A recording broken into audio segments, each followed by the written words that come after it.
इयत्ता तिसरी होती. आज मी तुमच्या समोर एक छोटेसे कीर्तन सादर करणार आहे.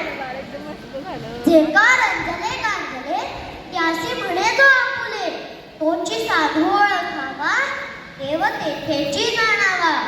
तर लोक हो, आज मी माझ्या कीर्तनात संत श्रेष्ठ तुकाराम महाराजांच्या ह्या अभंगाचा निरूपण करणार आहे.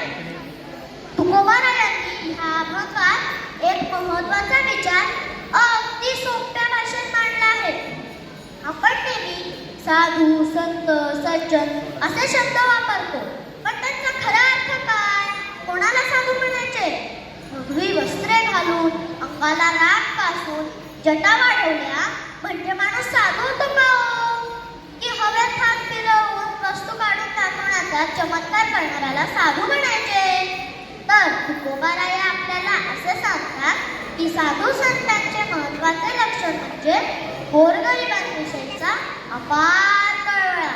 जी माणसे गोरगरिबांना आपले मानतात, त्यांचे दुःख दूर करण्यासाठी झटतात, गरजू व्यक्तींच्या मदतीसाठी धावून जातात, हेच खरे साधू संत.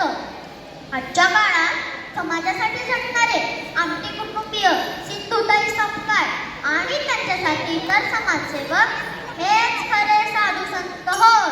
बोला पुंडलिका वरदे हरी विठ्ठल, श्री ज्ञानदेव तुकाराम, पंढरीनाथ भगवान की जय. धन्यवाद. खूप छान. आजचं कीर्तन खूपच छान रंग